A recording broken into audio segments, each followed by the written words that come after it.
morning, squad. Happy Monday.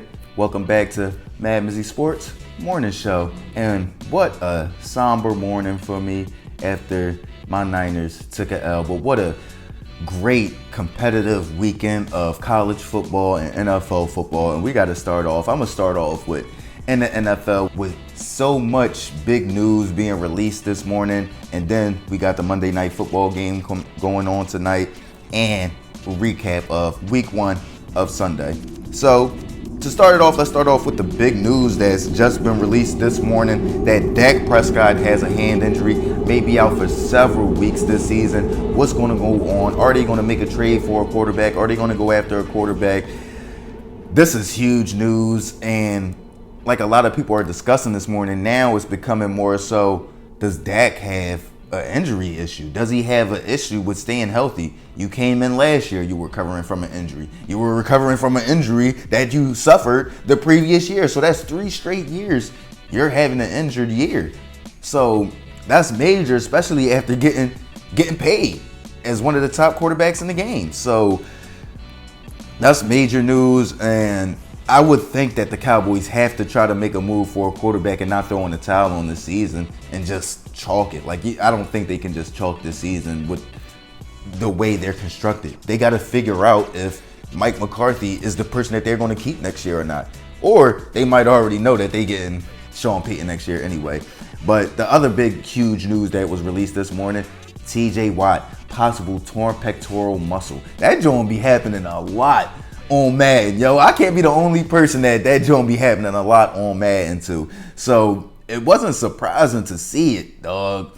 It's just alarming to see one of the top defensive players in the game be possibly out for the entirety of a season. You get what I'm saying? Or the majority of the season. They're saying it's like a few month recovery if he does have a torn pectoral. So they're saying he may be able to come back the last month of the season. But yeah, that's major news for the Steelers after a huge upset win against the Bengals in Cincinnati.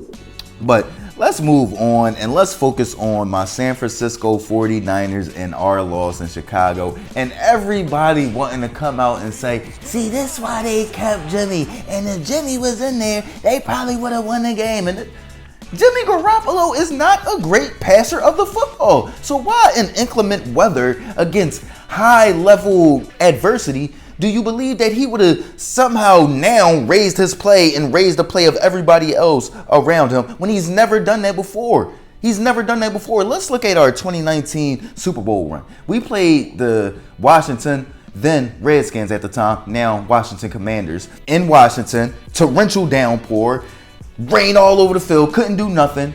Jimmy Garoppolo had 151 yards, 0 touchdowns, and an interception. Sounds like Trey Lance stat line from yesterday. We won 9-0.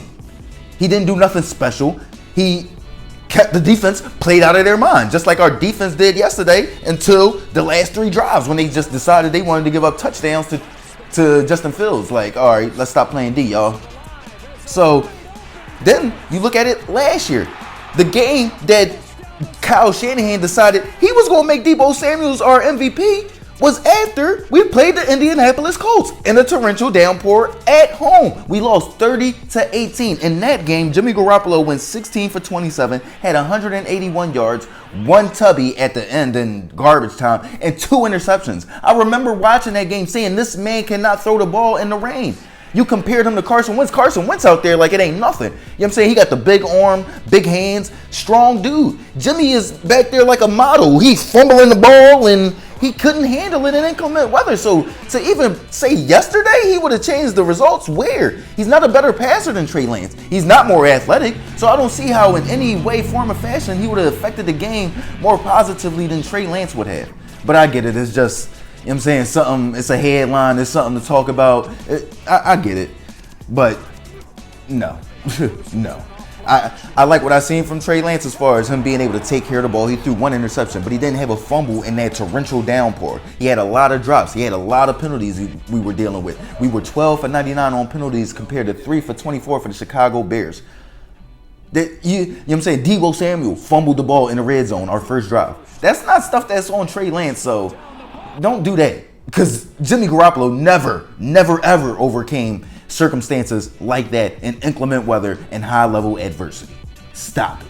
Stop trying to diminish Trey Lance. Stop trying to draw a wedge in our team. You get what I'm saying? But let's move on. And for me, what's the most surprising win from this past Sunday?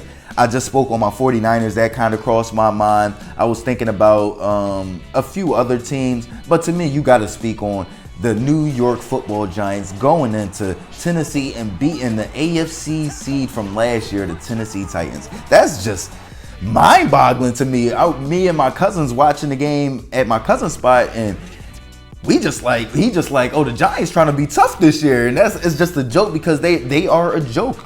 But they do have the talent. You clearly seen that over the years that if they put it together consistently, they can almost run with anybody. If Danny doesn't turn the ball over, if you got Saquon can stay healthy, you got some talent on that team, and the defense was already gearing towards they're a pretty good defense. So I mean, I didn't expect them to go into Tennessee and win. So for me, that was the most shocking win by far. Was Tennessee losing at home to the New York Football Giants. That was crazy. You get what I'm saying? But before I move on into college football, what are my predictions for the Monday Night Football game tonight of the Broncos at the Seattle Seahawks? I mean, listen, if you're not going with Denver, I don't know what logical reason you would have to go with the Seahawks. I'm going with Denver. I'm going with Denver in a double-digit win. Not nothing too crazy, but I'm going to see it 27-17 Denver Broncos. Handily going to win this. Geno going to play pretty well, better than people expect, but he's not going to be enough to overcome Russell Wilson, what they have over there in Denver right now, offensively and defensively, what they built with Bradley Chubb and all of them. So, yeah, I'm gonna go with the Broncos, 27-17.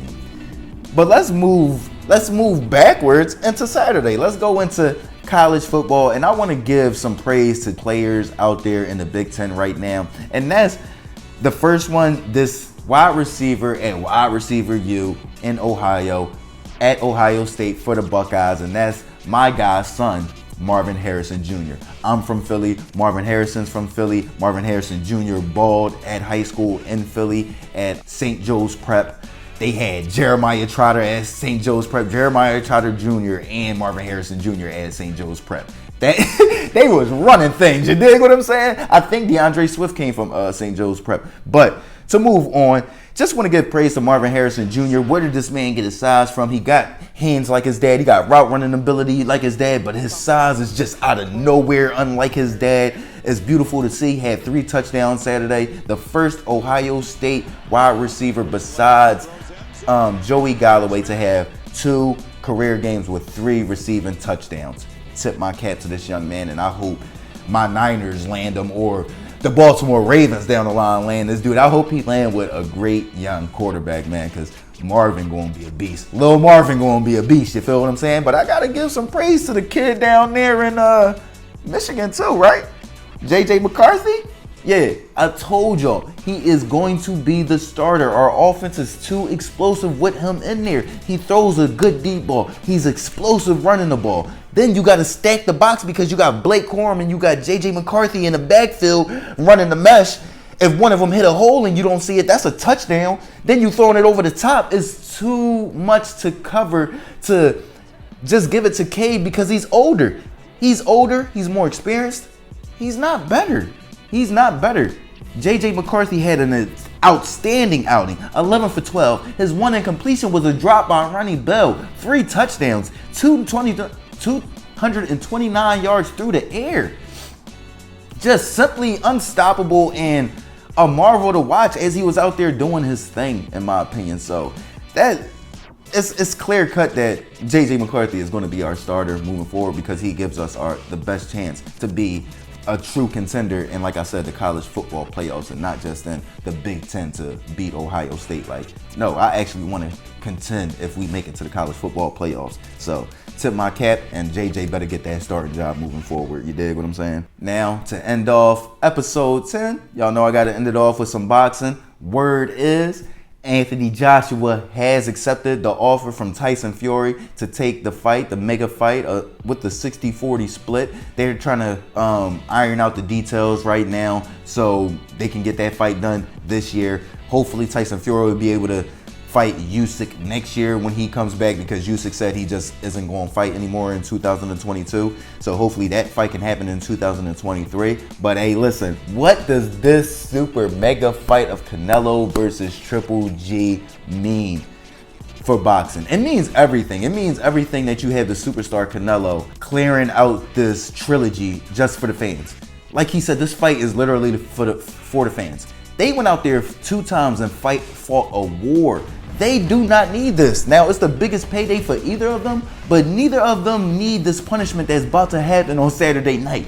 This is about to be an all-out brawl Saturday night. I can't wait to witness it. Come on, Triple G, get this dub, bro. Please. He looked awesome in his last fight, but it's going to be a tough one. We know Canelo is very skillful. He's went up in weight classes, so he's used to other powers now. Listen, man, I just love the competitive spirit. I love the fact that they don't even like each other. They go at it. They fight. They actually be in there trying to knock each other's heads off. Boxing needs this. Boxing needs this. So please, Spence and Crawford, take a play out of the playbook from Canelo and Triple G, or Tyson, Fury, Wilder. Please grow some cojones and make the fight, bruh. Sheesh. Man, this is getting outrageous with Crawford and Spence, man. But y'all know what it is. Episode 10, MadMizzy Sports Morning Edition.